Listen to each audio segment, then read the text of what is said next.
public welfare policies. So it is also misused on that thing.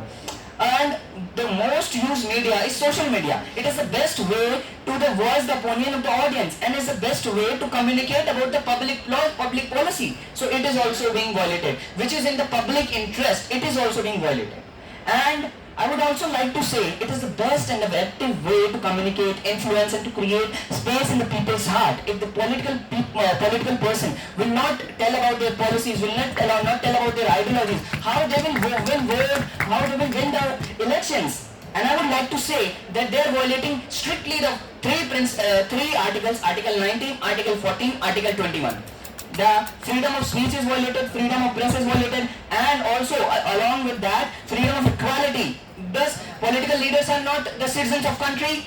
We are not equal, and also this is violating the liberty of those politicians. So the golden triangle of the Indian Constitution is violated, and Article 13 states that if anything violates the fundamental principles, then that law should be struck down. So the opposition demand the law to be struck down. And it is also an effective way to communicate about public policy and policy criticism. So the government is fearful that they will face a lot of criticism by the political leaders. That is why they are banning this. They can't hurt.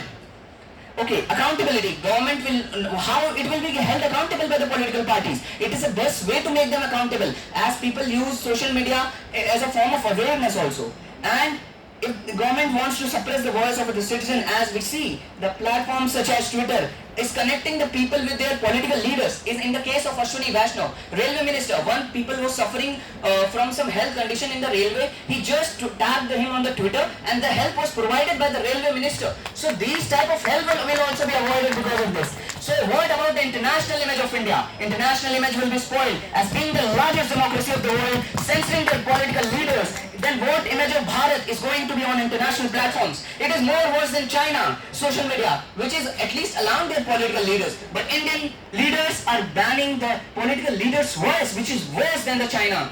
I would also like to say government is following the path of Adolf Hitler, as that he controlled the mainstream media at that time, and now the government is controlling the mainstream media, the social media this time, and cutting the voice of the political leaders. So I would like to say that government should find an alternative solution than banning these things. Okay.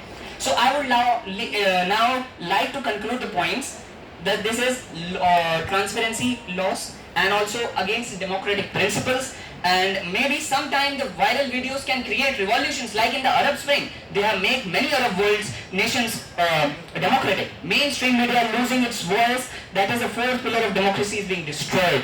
And stifling free speech, most use media to voice the opinion, so more audience and best way to communicate public policy. Effective way to communicate, influence, and to create space in the heart of people. The golden triangle, and violating the Article 13, which says that these laws should be struck down. And effective way to communicate public policy, policy criticism. That is the reason why the opposition, why the government is doing this thing. And accountability. The government do not want to be accountable. That is why they are bringing these type of laws. And international image is one of the basic concern. In our DPSP, it has been written that no law should be brought, at least, which is violating the international image of India. Thank you. I rest my case here. I negatively oppose this motion.